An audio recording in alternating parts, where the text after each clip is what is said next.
세상에서 오늘 읽은 본문 말씀처럼 세상에서 가장 귀한 일, 천국에서 가장 귀한 일은 한 영혼이 구원받는 일입니다. 그냥 교회 다닌다라는 말이 아니라 정말로 하나님을 향한 믿음이 생겨나는 것. 놀라운 일이죠. 성경은 그것을 born again, 중생했다, 거듭났다라고 이야기를 합니다. 예수님께서 니고데모에게 사람이 born again 하지 않으면, 중생 거듭나지 않으면 하나님 나라를 볼 수 없다라고 말씀을 하시면서 육신으로 태어난 것은 육신의 생명이지만 거듭나는 것은 그것 외에 영이 다시 한번 태어나야 한다. 그게 교회 생활의 본질입니다. 몸만 교회에 왔다 갔다 하는 게 아니라 영이 새롭게 태어나서 거듭나야지 비로소 천국에 갈 수 있고 그때 진짜 믿음이 생기고요. 중심에서 나오는 진짜 믿음은 거듭나야 생깁니다. 거듭나야 하나님이 믿겨집니다. 내가 믿는 게 아니에요. 믿겨지는 거예요. 또 거듭나야지만 살아계신 하나님과의 만남, 대화, 이거를 교통이라고 그러죠. 좀 말이 잘 와닿지는 않아요. 대화한다라는 건데 거듭나야지만 하나님과의 살아있는 교통이 이루어집니다. 지난 주일날 점심시간에 한 남자 성도분이 식당에서 저에게 질문할 게 하나 있다고 그러시더라고요. 이제 등록한 지 얼마 되지 않는 분이신데 이런 질문이었습니다. 하나님의 음성은 어떻게 들을 수 있나요? 많은 분들이 좀 의아해합니다. 설교 중에 하나님이 그렇게 내게 말씀하셨습니다. 이러한 설교가 도대체 그게 뭐야? 귀에 들리는 거야? 아니면 괜히 스스로 혼자 그렇게 착각하는 거 아니야? 눈에 보이지 않는 하나님이 어떻게 말씀을 하셔? 뭐 그런 의문이 아마 다 들어본 적이 있으실 거예요. 그 형제님도 아마 제 설교를 듣고 좀 의아해했나 봐요. 그래도 긍정적인 마음으로 하나님의 음성은 어떻게 듣는 것입니까? 라고 질문을 할 때 제가 이렇게 대답을 해드렸습니다. 가장 중요한 것은 거듭나는 겁니다. 거듭나면 영이 태어납니다. 그 영은 하나님의 음성을 들을 수 있습니다. 우리의 육신의 귀로는 안 들려요. 우리의 이성을 가지고는 하나님과 교통이 안 돼요. 왜? 하나님은 영이시기 때문에. 그런데 거듭나서 영이 태어나면 그 영은 존재 자체가 하나님의 음성을 듣는 존재입니다. 영이니까. 그랬더니 이해하는 듯 못하는 듯 이해 이렇게 하면서 돌아가시는 그 뒷모습이 안타까운 마음이 들었습니다. 우리 기독교는 지식을 배우는 종교가 아닙니다. 물론 성경 말씀 지식은 우리가 배워야 되겠지만 이 지식에서 끝나는 것은 기독교가 아니에요. 이 말씀을 통하여 살아계신 하나님을 만나는 것이 기독교의 핵심입니다. 창조주 하나님, 구원자 하나님, 살아계신 하나님을 내 심령으로 만나지는 것, 이것이 구원입니다. 교회 안에서 그러한 일들이 일어나야지 교회 생활을 하는 거예요. 저와 여러분, 여러분의 가족이 정말 진짜 신앙생활을 하는 것은 그 심령 안에서 살아계신 하나님이 만나지는 것이 진짜 신앙생활이에요. 제가 2001년 개척교회를 했을 때 교회 나온 지 얼마 되지 않은 분에게 제가 말씀을 드렸죠. 신앙생활은 하나님을 만나는 겁니다. 당신은 이곳에서 신앙생활을 하면서 그 하나님을 만나게 될 것입니다. 당신의 인생에 큰 축복이 있을 것입니다. 그러니까 그분도 초신자, 아직 믿음이 없는 분이었는데 막 사모하는 마음으로 그렇게 됐으면 좋겠어요. 그리고 함께 이제 예배도 드렸고, 1대1 복음 양육, 1대1은 아니었고, 이제 초신자 한 3명과 함께 이제 말씀도 가르치고 하는 그런 시간을 가지면서 제가 물어봤습니다. 이제 하나님이 믿겨져요? 구원 받으셨나요? 그러니까 이 자매가 하는 말이 자꾸 그런 질문 하지 말래요. 내가 믿는다고 스스로 이렇게 막 확신을 하고 있다가 그런 질문 받으면 흔들린대요. 나는 믿어요 하는데 제가 정말 믿겨집니까 하면 그 순간에 막 의심이 된다는 거예요. 그러니까 아직 믿음이 안 온 거죠. 그런데 예배 중에 갑자기 얼굴이 빨개지더니 성령을 체험하시더라고요. 그리고 난 다음에 그분의 인생은 바뀌었습니다. 주님과의 만남이 일어난 것이죠. 저는 우리 교회가 그렇게 진짜 구원받고 진짜 믿음이 생기는 살아있는 교회가 되기를 원합니다. 우리의 자녀들이, 우리의 남편과 아내가 종교 생활이 아니라 진짜 하나님을 만나는 변화되는 이것을 보는 것보다 더 중요한 것이 어디 있겠습니까? 교회 집사님 한 분이 아까 식사할 때 그렇게 이야기를 하시더라고요. 이 교회를 온 이유는 아내를 위해서 왔대요. 아직 아내가 교회를 다녔지만 믿음이 없어서 이 교회에서 믿음이 생기길 원하는 마음으로 3개월 전부터 나오기 시작했는데 양육을 받으면서 또 함께 예배에 참여하면서 마음의 변화가 일어나서 지난주에 이렇게 이야기를 하더래요. 11조가 뭐냐고. 본인 스스로 처음으로 11조를 내게 되었노라고. 11조 낸 것이 믿음이 있느냐 없느냐 따질 수는 없지만 그 마음 안에 그렇게 변화가 일어나는 것은 정말 감사한 일이죠. 그러면서 그분이 너무 감사하다. 아내의 변화가 너무나 감사하다고 이야기를 하더라고요. 제가 원하는 바가 그런 거예요. 정말 거듭나는 살아있는 신앙생활이 우리 안에서 풍성하게 가물에 콩나듯이 아니라 풍성하게 일어나는 것은 가장 큰 축복인 것입니다. 그래서 오늘은 그 부분에 대한 좀 지혜를 나누기를 원하는데요. 이게 거듭나는 분들이 유형이 되게 다양해요. 그래서 한 가지만 알면 안 돼요. 오늘 한 4가지 유형을 함께 살펴보기를 원합니다. 첫 번째, 따라하겠습니다. 나도 모르게 형. 네. 주로 이제 모태신앙이나 또는 어릴 때부터 교회를 다니면서 말씀을 듣고 언제부터인지 모르지만 믿음이 생긴 거예요. 근데 그분들이 이제 아쉬운 것은 막 뒤집어지는 이런 건 아니에요. 근데 그래서 옛날에 구원파가 그런 거 갖고 미혹했습니다. 당신 거듭났습니까? 언제 거듭났습니까? 근데 이 뒤집어지는 사람들은 아는데 이 나도 모르게 형은 몰라요. 그러니까 막 우물쭈물하니까 그러면 당신 구원받지 못한 것입니다 해서 미혹하는 일들이 있었죠. 하지만 성경의 디모데 같은 형은요, 바울처럼 뒤집어진 사람이 아니에요. 외조모 로이스에게 있던 믿음이 어머니 유니기에로 흘러오고 그 어머니의 믿음이 모태신앙에서 성실하게 자라오면서 디모데 마음속에 들어간 것이죠. 특별한 체험은 없는 것 같지만 그러나 그의 마음속에 하나님을 믿고 예수님의 십자가가 믿겨져요. 그것은 거듭난 것이지요.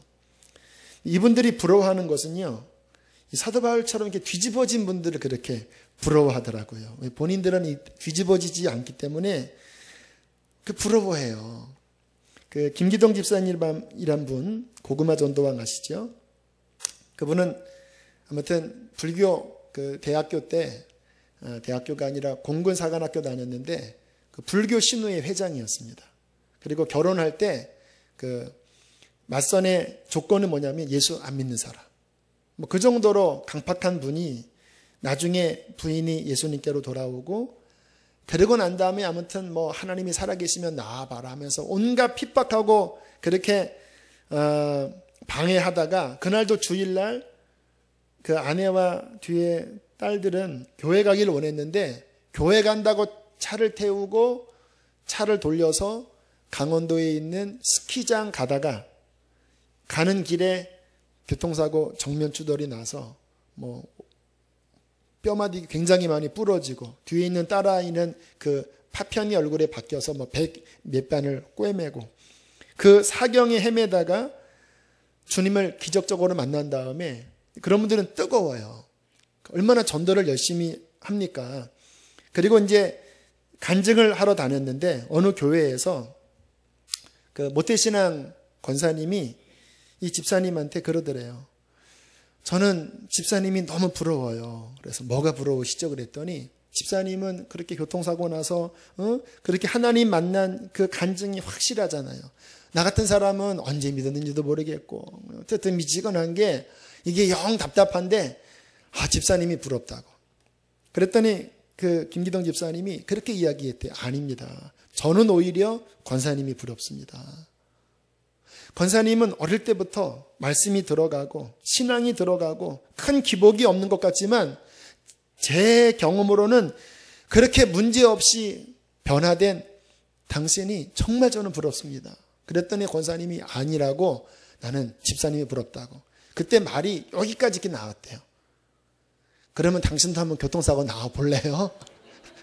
얼굴 막 찢어지고 여기까지 나오다가 그냥 말았다 그러더라고요. 그러면서 하시는 말씀이 얼마나 힘들었는지 모른다고. 물론 하나님을 향한 그 극적인 변화는 있어서 좋긴 하지만 이 대가 지불이, 그것 때문에 딸아이가 그 어릴 때 얼굴이 얼마나 많이 망가졌습니까? 그 얼굴을 볼 때마다 내가 강팍하지 않았다면 이렇게 대가 지불 안 해도 됐을 텐데 얼마나 많이 힘든 일이 있었는지 모른다고 하면서, 그런 것 없이 정말 말씀 안에서 잘 그렇게 신앙생활을 하는 것 축복이라는 이야기, 여러분 틀린 말이 아니라 맞는 말씀입니다. 그러나 그러한 분들에게 꼭 필요한 것은요, 성령 체험이에요. 왜냐하면 아까 그 권사님 이야기대로 이렇게 뜨거운 것은 없거든요. 꼭 사고 날 필요는 없지만, 그러나 성령 체험을 통해서 그 믿음이 잘 균형 잡히면 그러한 분들은요, 이 그릇이 깨끗합니다. 이 오래 방황하다가 돌아온 분들은 구원 받았어도 이 청소할 게 많아서 힘든데, 이 어릴 때부터 신앙생활 잘해온 분이 성령 세례까지 딱 받으면요, 이분들은 이 바탕이 좋기 때문에 정말 귀하게 쓰임 받아요. 한 4년 전에 그 선한목자교회에서 그 미국의 아이압이라고 하는 그 중보기도 단체가 와서 한번 집회를 한 적이 있었는데, 그때 앨런 우드라고 하는 그 목사님의 아들, 그때 초등학교 4학년이었습니다.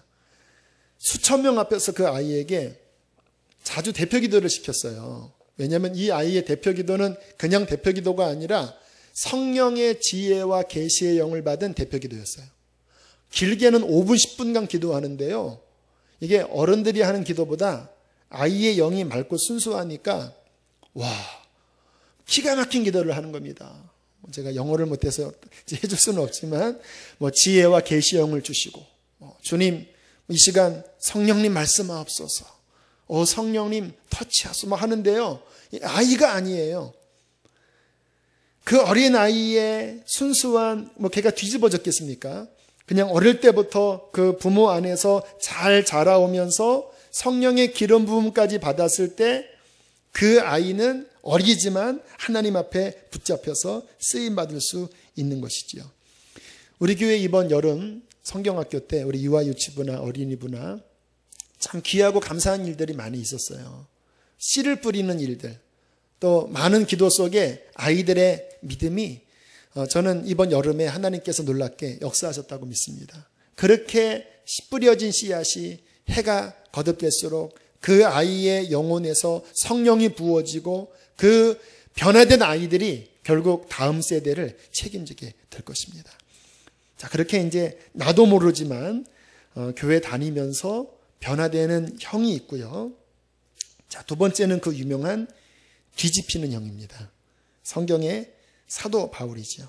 이런 분들은 아무튼 그 복음성가 가사처럼 세상에서 방황할 때 나 주님을 몰랐네, 온갖 죄를 저지르며 하면서 아무튼 하나님께 반항하고 남들이 할 것 다 하다가 하나님의 크신 은총과 자비로 이제 거듭나는 분들이에요.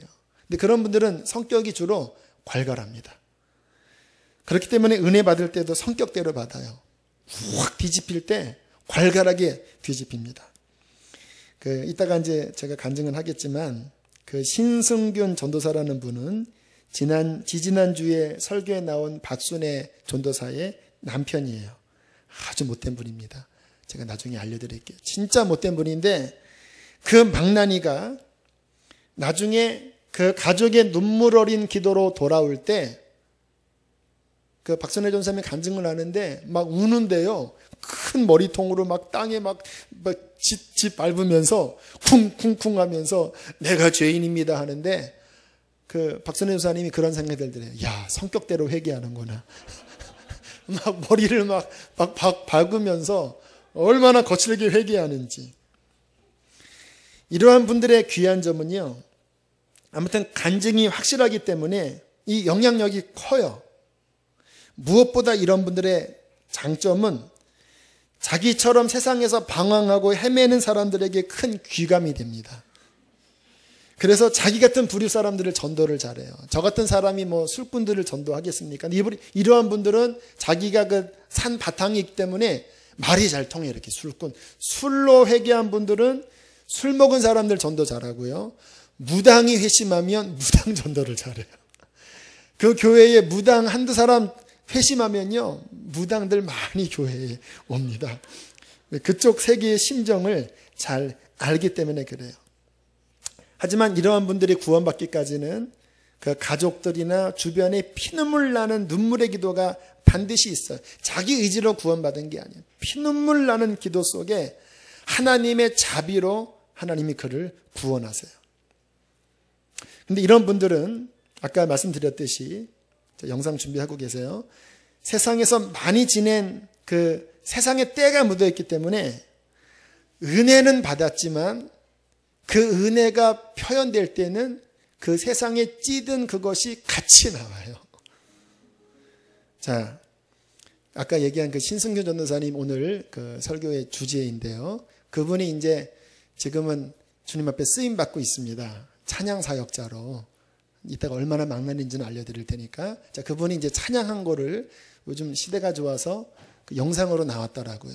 자, 그 영상을 보면서 뒤집혀진 사람이 은혜 받으면 어떠한 역사가 일어나는지를 보겠습니다.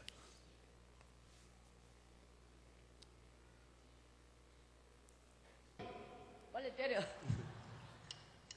내년이 아멘.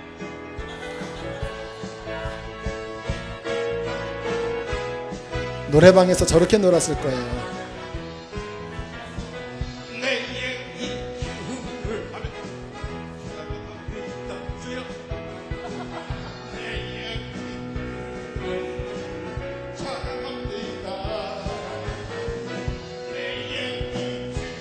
저분이 전도사입니다.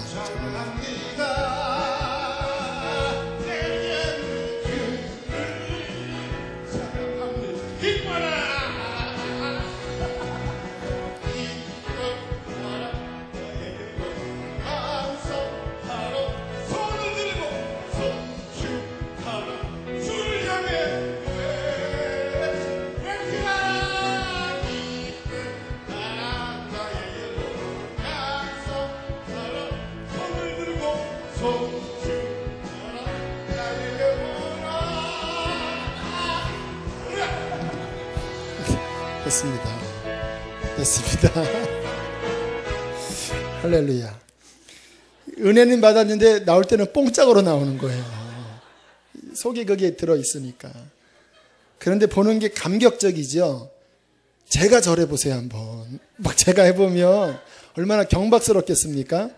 근데 저런 분들이 저렇게 변화된 모습이 감격스러운 거예요. 오늘 말씀에 죄인 하나가 하나님께로 돌아오면 하늘에서는 천사들의 가장 큰 기쁨이라 그러잖아요.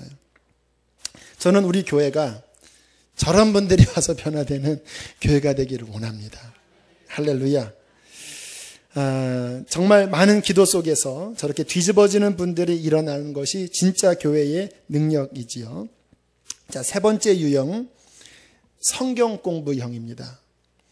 성경의 에디오피아 내시가 그랬죠. 사도행전 8장에 보면 에디오피아에서 모든 국고를 책임지는 높은 관리인 이 내시가 아직 예수님은 믿지 않고 유대교를 믿었습니다. 그래서 이사야서를 읽고 있는데 그때 읽었던 내용이 저는 도살장에 끌려가는 그 어린 양이 잠잠히 끌려가는 양과 같았도다. 53장의 그 메시아에 관한 예언의 말씀을 읽고 있었던 거예요. 그때 성령께서 전도자 빌립에게 그 광야로 가라고 하시면서 극적으로 그 광야에서 만나게 하십니다. 그때 물어보죠. 어디 있습니까? 그랬더니 이사야 53장 있습니다. 그 뜻이 뭔지 아세요? 그랬더니 도대체 이게 누구 얘기인지 몰라요. 그러니까 바로 그분은 얼마 전에 십자가에 죽으셨다 부활하신 예수 그리스도입니다.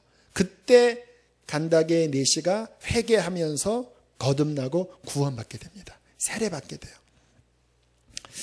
여러분, 이처럼 하나님 말씀을 통해서 거듭나는 일들 굉장히 많이 일어나지요. 김진홍 목사님 같은 경우에도 방황하다가 선배가 성경 공부 같이 하자고 그랬어요. 그래서 그때 읽었던 성경이 에베소서였습니다. 1절부터 읽었는데 7절 읽다가 그냥 천둥번개 치는 것과 같은 말씀의 능력을 경험하고 눈이 열려서 그날 거듭납니다.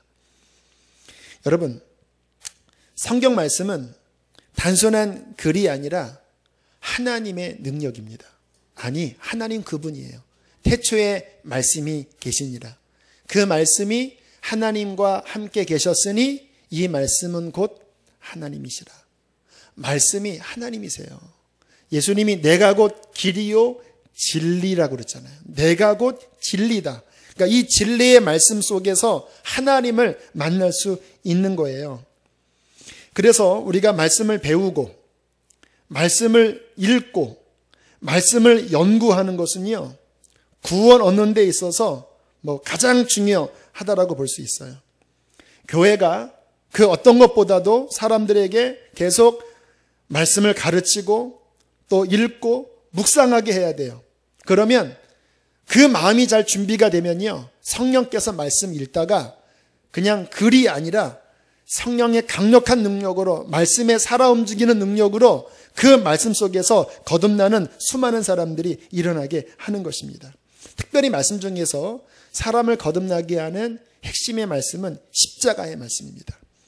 고린도전서 1장 18절에 십자가의 도가 멸망하는 자들에게는 미련한 것이요 구원을 얻는 우리에게는 하나님의 능력이라 했습니다. 하나님의 능력의 말씀이 십자가의 도예요. 저도 이렇게 사역을 하다 보면요, 어느 날 십자가의 도를 전할 때 사람의 말이 아니에요. 제가 그때 90년도군요. 그때 학생들을 데리고 산에, 그때는 이제 학생 수련회를 산으로 많이 갔잖아요. 제가 그날 저녁에 집회를 했습니다. 25분 십자가 설교했어요. 근데 사람의 말이 아니에요. 그냥 입에서 검이 나가요. 그 중학교 조그만 아이들이요, 말씀을 듣다가 울기 시작하는데 저도 설교를 하는데 이거는 사람의 말이 아니다. 능력의 불이 나가는 거예요. 끝나고 얼마나 회개하며 주님을 붙잡았는지. 그냥 그 십자가의 도가 어느 때는 너무나 뻔하고 너무나 많은 그런 이야기처럼 들리지만, 그러나 구원 얻는 누군가에게 성령의 능력으로 역사할 때 십자가의 도는 강력한 하나님의 능력으로 역사할 것입니다. 저는 이 교회가 그 십자가 도의 말씀이 막 달리는 그런 교회가 되기를 소원합니다. 사도행전 19장 20절에 보면 이와 같이 주의 말씀이 힘이 있어 흥왕하여 세력을 얻으니라. 교회 안에 말씀이 세력을 얻고 흥왕하고 십자가의 도가 움직일 때 교회 안에서 수많은 사람들이 거듭나는 거예요. 초대교회는요, 성도들이 그 십자가의 도를 가르칠 수 있는 능력이 있었어요. 그래서 아볼로 같은 경우 뭔가 말씀이 부족할 때, 아볼로는 그 당시 지도자거든요. 그런데 말씀이 부족했습니다. 성경학자였지만 그때 브리스길라와 아굴라라고 하는 평신도 집사 2명이 아볼로를 조용히 불러다가 도를 더 자세히 풀어 가르치잖아요. 우리가 교회 생활할 때 정말 중요한 것은 하나님의 말씀이 우리 안에 정말 들어오고 그 말씀으로 어떠한 사람이라도 십자가의 도를 전할 수 있는 능력을 배양해야 합니다. 그러면 하나님이 여러분을 통하여 많은 사람들을 거듭나게 할 거예요. 그러면 그것은 하늘나라에 말할 수 없는 축복이 될 것입니다. 네 번째로 부흥 집회형입니다. 많은 분들이 예배나 집회에 참석했다가 구원받게 되었습니다. 여기 아마 거의 한 7, 80%가 다 그러겠죠. 저 같은 경우에도 수련회 갔다가 주님 만나고 그 다음 2년 뒤에 부흥에 참석했다가 십자가를 만났습니다. 신앙을 갖게 되는 데 있어서 이 예배나 집회가 결정적인 터닝 포인트가 돼요. 물론 그 전에 뭐 성역 공부하고 또 뭔가 이렇게 변화가 일어나는 것이 다 이렇게 프로세스가 다 포함되지만 주로 집회 때 결정적으로 탁탁 터집니다. 마치 이렇게 알이 탁 깨지듯이 집회 때 또는 예배 때 그 뭔가 돌파가 안 됐던 것들이 확 돌파가 돼요. 그러면서 성령을 받기도 하고 거듭나기도 하고 영적인 게 열려요. 왜 그러냐면요. 주님께서는 물론 개인적으로도 함께 하시지만 공동체에게 기름 부어주기를 기뻐하십니다. 그래서 두세 사람이 내 이름으로 모인 곳에 내가 너와 함께 하겠다고 그랬잖아요. 그의 이름으로 모인 이 예배 가운데 주님의 성령이 더 강하게 역사하세요. 또 하나, 우리가 교회를 섬길 때에 우리 교회 중보기도단들이 있는데 이 중보기도단이 해야 될 중요한 효율적인 기도가 뭐냐면요. 교회의 예배 시간에 성령이 강력하게 역사하게 해달라고 기도하셔야 돼요.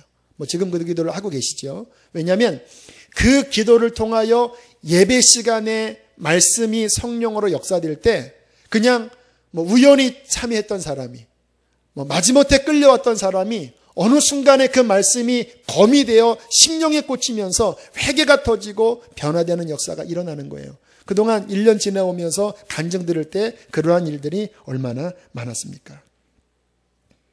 영국의 설교자 스펄전이 설교할 때 많은 사람들이 구원받았는데 누가 물어봤대요. 왜 그런 일이 일어납니까? 그랬더니 그분 손을 붙잡고 그 예배당 지하실로 내려갔대요.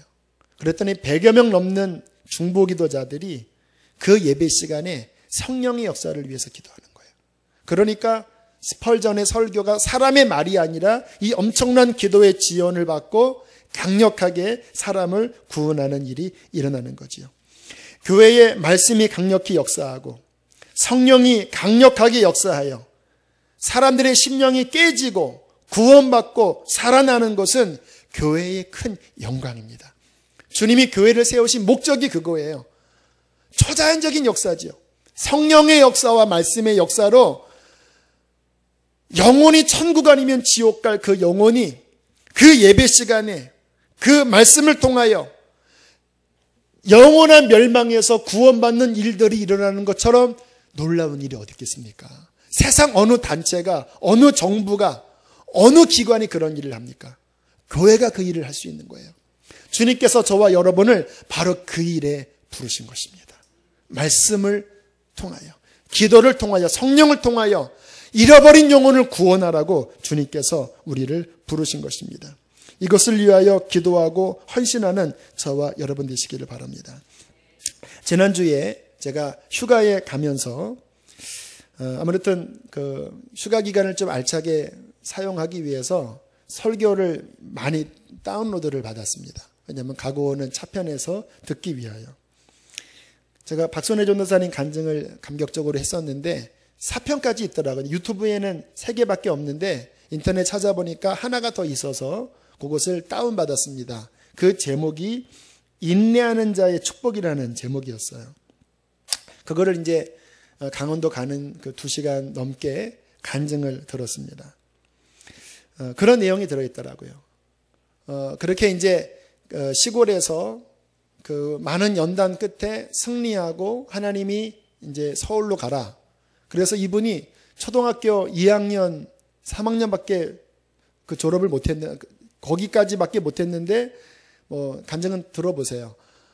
학원을 경영하게 됐습니다. 보습학원을. 그래서 얼마나 하나님이 성공을 주셨는지 아예 건물 하나를 학원, 태권도장 이런 걸 세우면서 월 1,000만 원의 11조를 내도록 하나님이 놀랍게 축복하신 거예요.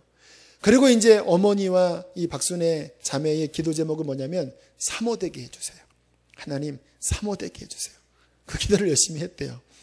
근데 어느 날 그 인생의 결정적인 운명을 좌우할 한 남자가 머리를 뒤밀고 저 좀 살려주세요. 저 좀 살려주세요. 그러더래요. 완전히 그냥 망나니 같은 사람이. 당신은 누구냐고 그랬더니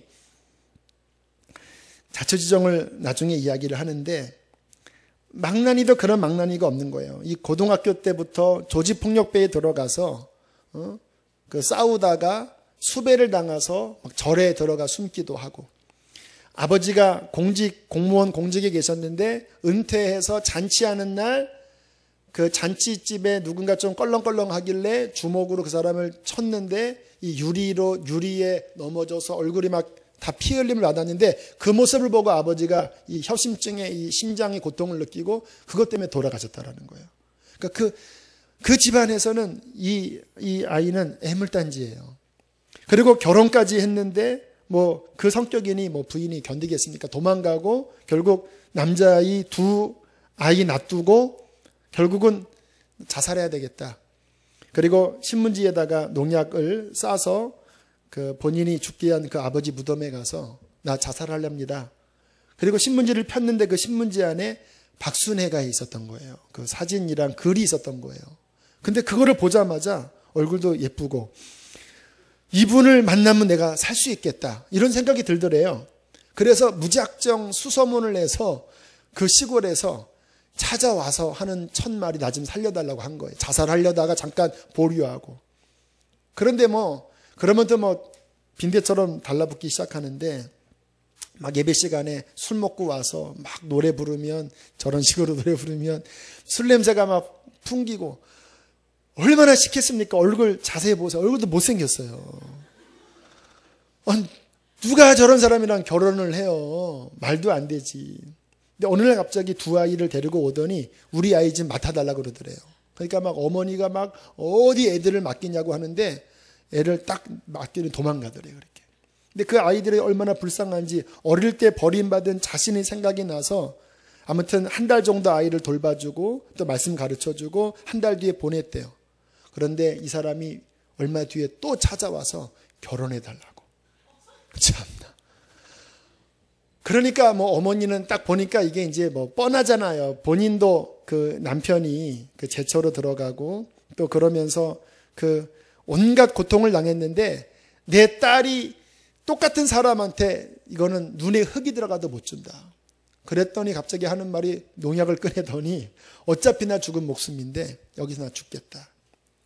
그래서 막 농약을 마시려고 하는 거를 이 박순애 자매가 탁 쳐서 농약이 막 땅바닥에 흩어지니까 그 2 어린 아이들이 막 우는 거예요. 막 아빠 죽지 마, 아빠 죽지 마. 얼마나 괴롭습니까? 근데 어머니는 절대 눈에 흙이 들어도 허락 안 한다. 그런데 그 어린 2아이를 보는 그 마음 안에 너무나 불쌍해서 주님 어떡할까요 하다가 나에게 그럼 3일의 시간을 달라고 내가 하나님 앞에 기도해 보겠다. 그리고 너무너무 힘이 들고 낙심이 돼서 교회에 찾아가서 식음을 전폐하고 3일을 기도하는데 하나님 저는 절대 아닙니다. 제발 결혼하라고 하는 말씀을 하지 말아달라고. 그렇게 하나님 앞에 울며불며 기도하고 하는데 3일째 되던 날 요한복음 12장 24절이라는 말씀이 떠오르더래요. 그리고 폈더니 무슨 말씀인지 아시죠? 하늘의 미랄이 땅에 떨어져서 죽지 아니하면 하늘 그대로 있거니와 죽으면 많은 열매를 맺느니라. 그 말씀을 보자마자 방성대곡을 했대요. 하나님 어찌하여 이런 응답을 주시나이까? 하나님 나보고 어떡하란 말입니까? 너무나 절망되고 낙심이 돼서 한참 울다가 터벅터벅 집에를 갔는데 그 사람이 의기양양해서 2아이를 끌고 왔더래요. 그래서 하는 말이 나도 기도해봤어. 그랬더니 하나님이 나에게도 응답하셨다고. 그래서 뭐라고 응답했냐고 그랬더니 박순애만 붙잡으면 산다고 그러더래요. 그러면서 울면서 왜 하나님은 내 기도는 안 들어주고 왜 당신 기도를 들어주냐. 나는 절대로 결혼하고 싶지 않다고 기도했는데 왜 내 기도는 안 들어주고 왜 당신 기도를 들어주냐. 나는 어떡하냐고 막 방성대곡하면서 울었는데 이제 믿음이 있는 분이니까 조건을 내걸었대요. 조건이 있다. 그럼 당신 술 끊어야 되고 담배 끊어야 된다. 정말 진실한 믿음을 갖는 것을 보지 않으면 결혼 안 한다. 그랬더니 또 사람의 또 이 의지력이 있잖아요. 막 2년간 이를 악물고 초고속으로 세례받고 막 집사되고 막 술 담배 막 억지로 끊다가 또 막 하다가 또 끊다가 아무튼 2년 만에 드디어 간신히 조금 자격이 돼서 결혼을 한 그날 밤부터 술 마시고 담배 피고 때리고 그러면서 온갖 폭언에 온갖 그 자기 아들까지 막 때리고 그리고 이제 돈 달라고. 하나님이 축복으로 준 돈을 꽃감 빼먹듯이 막 한 번에 막 몇백만 원씩 가서 술로 탕진하고 아까 저런 식으로 노래방 가서 막 춤을 추면서 그러면서 거의 이제 정말 얼마나 절망이 되던지요. 나중에는 그 학원 운전기사 여자랑 눈이 맞아서 도망가 버렸대요. 얼마나 절망스러운지 그 학원 비가 억수로 내리는 그 학원 꼭대기에 올라가서 난간에 섰대요. 이분이 3번 자살 기도를 하려고 했다고 그러더라고요. 그 전에 2번, 마지막 이때 하나님 앞에 뭐라고 기도했냐면 주님, 이 모든 것을 아시지 않았습니까? 저 사람이 저렇게 변화되지 않을 것을 뻔히 아셨는지 왜 나에게 그렇게 응답하셨습니까? 하나님, 어찌하여 나를 버리셨습니까? 내가 옛날에 시골에 있을 때 그 모진 고난은 겪었지만 그래도 나에게는 소망이 있었습니다. 그러나 주님, 이제 나에게는 희망이 없습니다. 주님, 이제 나를 거둬가 주시고 좀 나를 편히 쉬게 해 주십시오. 그리고 그 옥상, 억수처럼 비가 내리는 옥상에서 이제 한 발을 내리고 떨어지려고 하는데 갑자기 뒤에서 문을 열면서 누가 엄마 죽지마 하더래요. 그 양아들이. 정말 친자식처럼 키웠거든요. 엄마 죽지마 하면서 들어오길래 어이구 우리 아들 미안해 하면서 떨어지려다가 터내서 안쪽으로 떨어졌더니 아무도 없더래요. 주님이 살리신 거지요. 그리고 다시 마음에 이를 악물고 살아야 되겠다. 내가 그 아이들을 위해서라도 살아야 되겠다.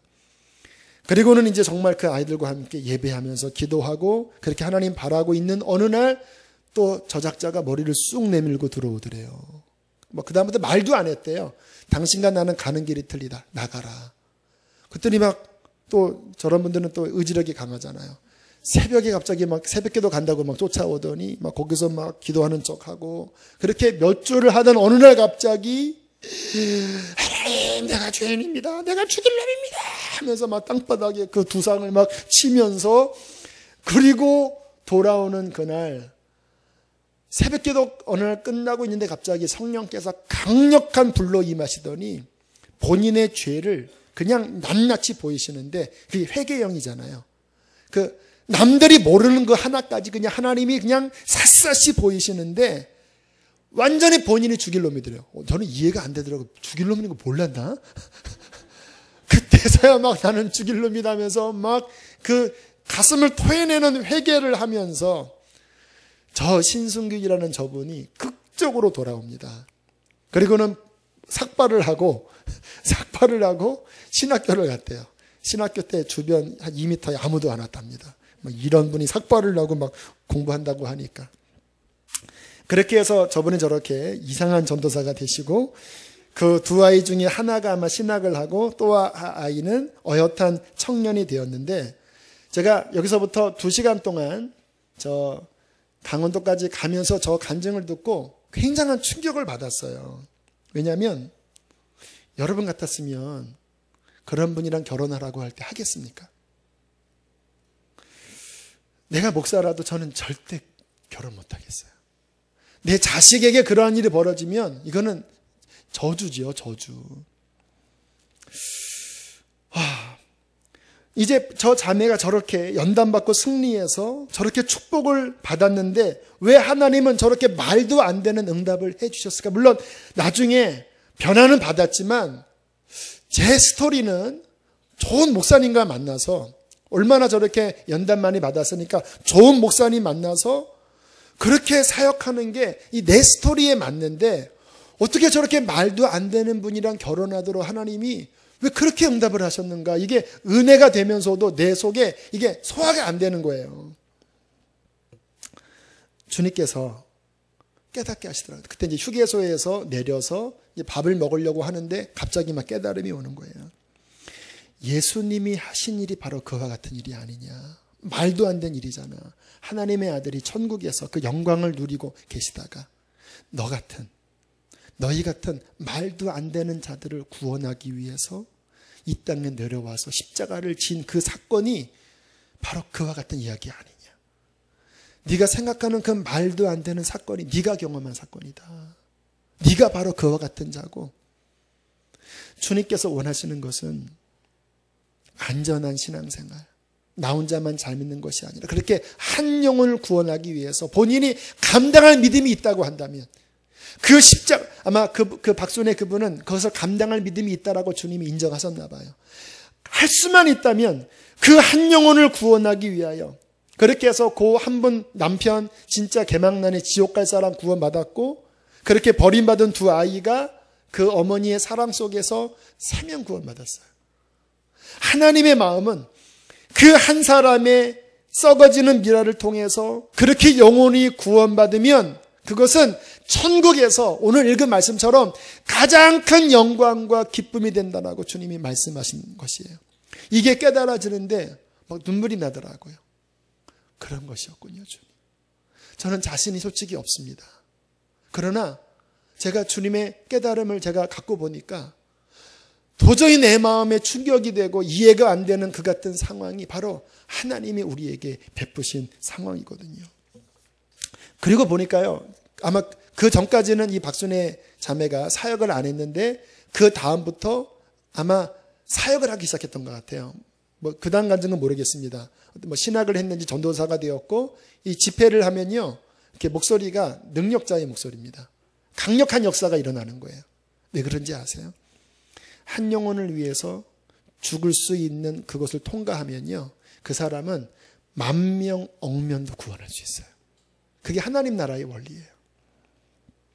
사랑하는 교회 여러분, 저는 여러분에게 가장 복된 길을 소개합니다. 영혼을 구원하는 것입니다. 지금 주님께서 원래 오늘 또 다른 말씀 전하려고 했는데 이쪽으로 돌리셨거든요. 지난 우리 주일날 복음 양육자 훈련 때도 주님이 계속 그 방향으로 모르시는 것이 뭐냐면 주님께서 이 교회를 세우신 목적이 영혼 구원이라고 말씀하세요. 물론 교회의 캐릭터가 여러 가지가 있어요. 그런데 주님께서 저에게 계속 이렇게 조정시켜 주세요. 이 교회의 사명은 영혼 구원해야 되는 것이다. 영혼 구원. 박보영 목사님이 저에게 그런 이야기를 환히 웃으면서 하시더라고요. 아무튼 지금은 이제 많이 행복해지셨지만 그 거리 불황아들과 함께 살 때 참 고생 많이 하셨거든요. 근데 지금 그 아이들이 변화됐습니다. 근데 저에게 웃으면서 하시는 말씀이 목사님, 그 아이들을 보고 있으면 너무 행복합니다. 보통 행복한 것이 아니라 미칠 정도로 행복하대요. 저렇게 버려져서 저렇게 정말 세상의 폐인처럼 살아갈 아이들이 그 모진 고통의 기간은 겪었지만 지금은 주님 만나서 하나님의 일꾼으로 저렇게 변화된 모습을 볼 때 그 마음속에서 주어지는 행복감은 이루 말할 수 없습니다. 그것은 하나님이 주시는 행복감이에요. 저도 그 기분을 조금 압니다. 한 영혼이 구원받아서 누군가의 섬김을 통해서 살아난다면 그것은 하늘과 천사도 기쁨이지만 그 일을 감당한 그 사람에게도 큰 기쁨이 될 것입니다. 우리가 주님 앞에 가면 주님은 우리에게 이것을 꼭 물어보실 거예요. 너는 얼마나 많은 영혼을 구원했느냐. 그리고 그것은 우리에게 큰 상이 될 것입니다. 하나님은 영혼 구원하려고 애를 쓰는 사람에게 영혼 구원할 능력을 주실 거예요. 처음에는 잘 안 돼요. 영혼 구원이 쉽지 않지요. 그러나 거기에 마음을 쓰고 복음을 전하고 우리가 헌신할 때 우리 자신과 이 교회는 하나님 나라를 위해서 열매를 풍성히 맺는 교회가 될 것입니다. 그런 교회가 되기를 축복합니다. 그러한 저와 여러분 되시기를 축복합니다. 함께 이 시간 찬양합시다. 우리 찬송가 505장입니다. 찬송가 505장.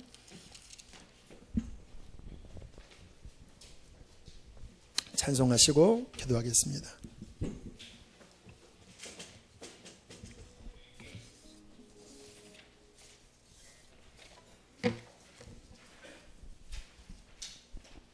반주해 주세요. 온 세상 위하여 나 복음 전하리. 만 백성 모두 나와서 주 말씀 들으라. 죄증에 빠져서 헤매는 자들아, 주님의 음성 곧 듣고 너 구원받아라. 전하고 기도해 매일 증인되리라.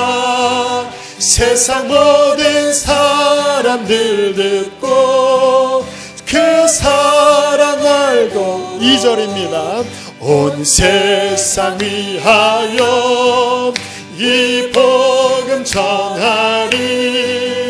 저 죄인 회개하고서 주 예수 믿으라. 이 세상 구하려 주 돌아가신 것 나 증거하지 않으면 그 사랑 모르. 전하고 기도해 매일 증인되리라. 세상 모든 사람들 듣고. 우리 박수 치면서 3절하고 기도합시다. 온 세상 위하여 주 은혜 임하니 주 예수 이름 힘입어 이 복음 전하자. 먼 곳에 나